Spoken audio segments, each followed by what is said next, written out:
Hello বন্ধুরা, আসসালামু আলাইকুম। আমি মুরাদ হাসান আপনাদের মাঝে নতুন একটা কাজের ভিডিও নিয়ে হাজির হলাম। তো আজ সকাল সকাল আমি চলে এসেছি মেহেদিবাগের ন্যাশনাল হসপিটালে।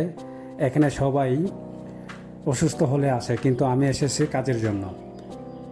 এই ন্যাশনাল হসপিটালের বেজমেন্টে আজ থেকে প্রায় 1 বছর আগে আমরা ওয়ালের কিছু লিকেজের কাজ করেছিলাম।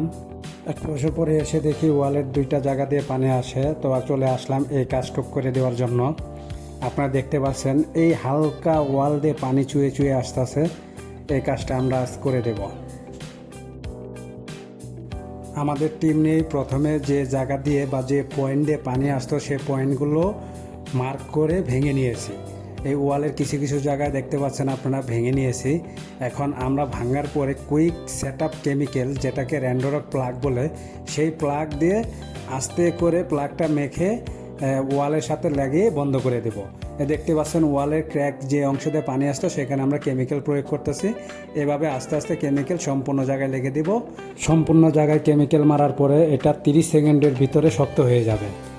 সেক্ষেত্রে আমরা অল্প অল্প করে কেমিক্যাল বানিয়ে অল্প অল্প করে লাগাচ্ছি।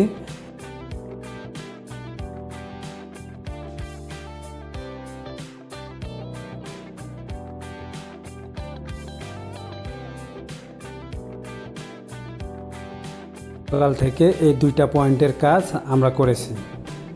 এখন প্রায় দুপুর, এখন চলে যাব আমরা। কাজ শেষ। তো দর্শকবৃন্দ, পাশে থাকবেন সব সময়। আমার চ্যানেলটি সাবস্ক্রাইব ও কমেন্ট করবেন ইনশাল্লাহ। আল্লাহ হাফেজ।